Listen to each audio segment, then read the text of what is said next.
Welcome back to this special edition of Behind the Lines as we celebrate the 50th anniversary of the Commander-in-Chief's Trophy. And there's no better way to celebrate. Don't worry, we're not going to fire any more cannons.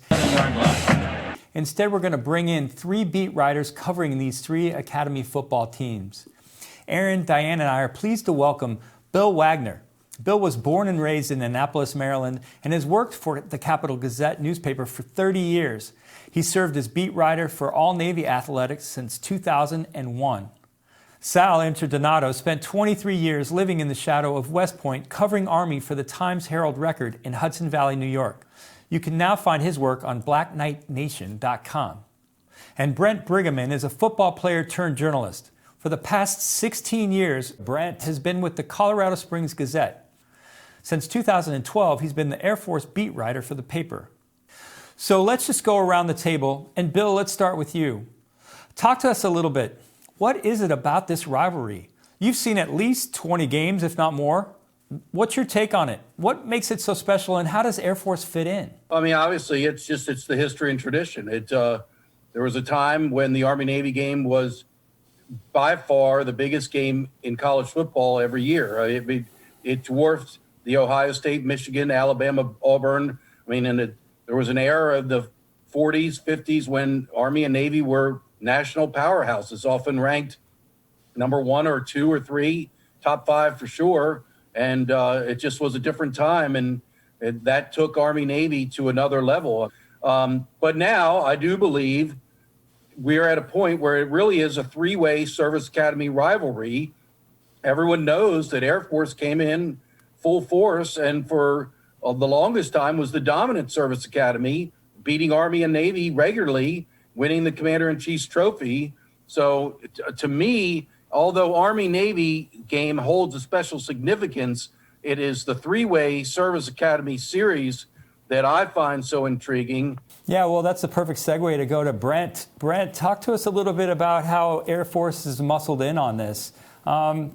How does Air Force fit into it? I know it's taken, is it fair to say, decades? This didn't just happen overnight.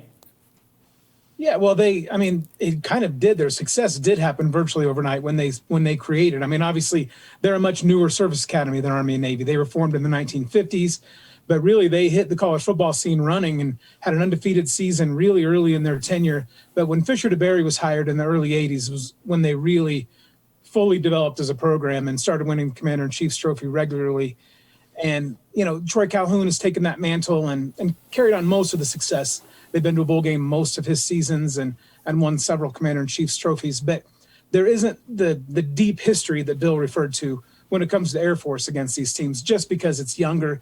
And even though they've won the games, there isn't, again, that prestige that goes with the Air Force games. But they're trying. And Nathan Pine, the athletic director, has managed to, working with Army, they have the game next year being played in Dallas, and the game against Navy will be played on the weekend of September 11th. So they're trying to move some locations and some dates to try to put that game a little more on the map. Let me just clarify that question a bit.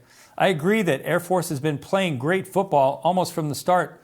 But here we are on the 50th anniversary of the CIC, and we're just now getting to the point where the Air Force games are starting to get the same kind of showcase as the Army-Navy games.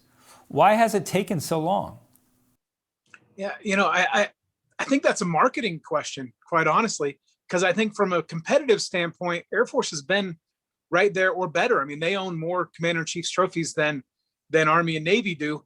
But there's just something about the history that goes into Army and Navy and just the association of those terms. I mean, Army and Navy, those were the original branches of the service, of the military.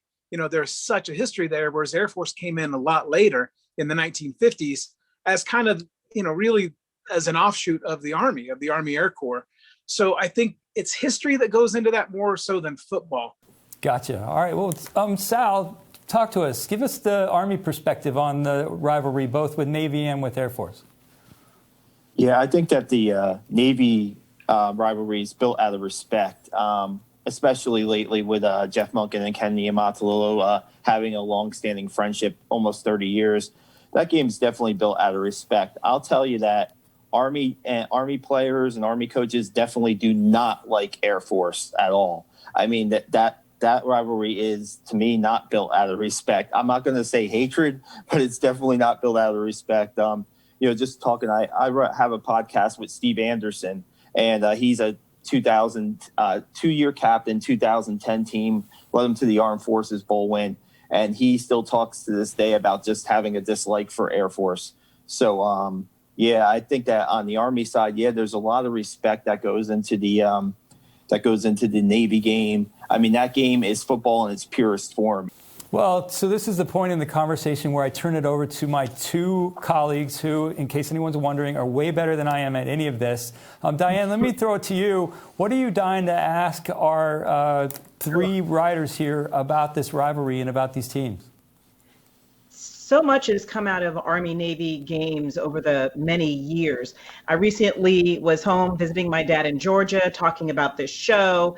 And the minute I said Army-Navy, he immediately said, oh, Doc Blanchard and Glenn Davis, which of course aren't names I know. They're names from his generation. But every generation has those marquee players. And I wonder, do you guys have a favorite player or players from the Army-Navy game, or maybe players that you still watch after they've gone on to other things?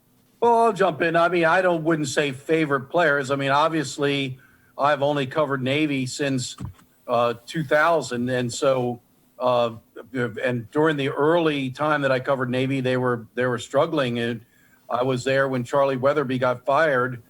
Navy went through a period of 3 seasons where they were 3-30. It was not a very good program. Sal will tell you that Army went through a pretty rough stretch itself. Obviously, there's been a lot of great moments for Navy during the streak. I mean, Navy won, I think it was, correct me if I'm wrong, Sal, 14 straight. Was that the streak?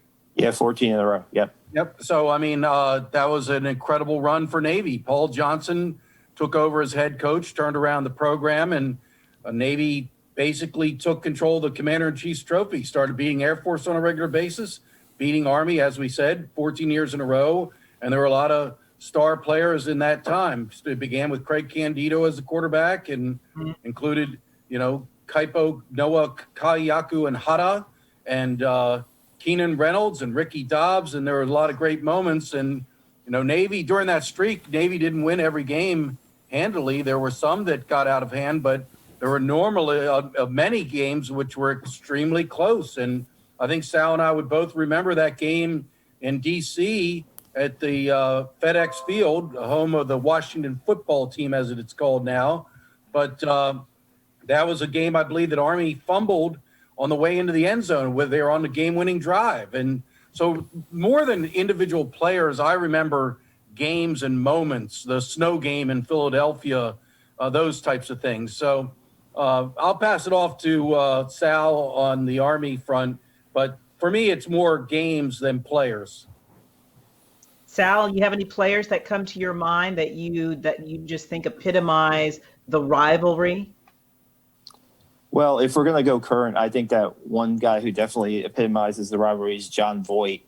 He was the captain, and I remember the game where the snow game that Bill was talking about, just his effort running down the field, a defensive lineman about 260 pounds running down the field, just maybe getting a shoelace on Malcolm Perry, tripping him up before Malcolm might score a touchdown. That would definitely have been a game-changing play.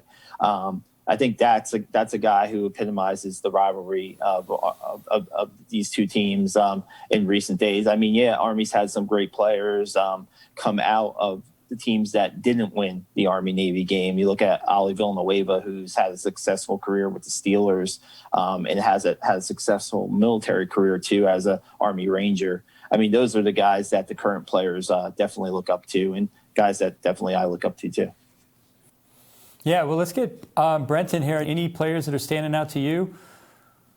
Well, in the years I've seen it, I mean, it's been such a different game depending on who they're playing and where they're playing. Air Force and Navy, especially at Indianapolis, have turned into shootouts recently. It's been 47, 45, those kind of games where Air Force is able to show its full arsenal. Because I think Air Force has taken the triple option that all these teams run and expanded on it in different ways and has always thrown just a little bit more. And players like Jalen Robinette, Ronald Cleveland, some of the receivers have really stood out in games against Navy. and the quarterbacks like Cale Pearson, Donald Hammond have had huge games. But then against Army, it's much more of a grinded out, ground-based game. Air Force has only been shut out in one game since, I believe, 1992, and that was at home against Army 3 years ago. So, they're scoring 47, 48 points against Navy, getting shut out at home against Army. So the two teams just bring out vastly different sides of Air Force. So it's more of the types of games that have stood out to me in my, 8 or 9 years watching these games than really individual performances, because, Air Force is such a system, and they always cycle through guys who have sort of interchangeable skills, more or less. And you get a Jalen Robinette at receiver who's a little bit transcendent, but more or less it's same kind of guy plugged in each year, same kind of game depending on team and location, and you just get to see how it comes out every year, and usually they're close games. That's a great place to pause the conversation. We'll hear more from our writers a little later on in the program, but when Behind the Lines returns, Aaron Summers and I will begin a 3-part look back at the great games and accomplishments of these Academy football teams and their players. Don't leave the huddle. Behind the Lines will be right back after this.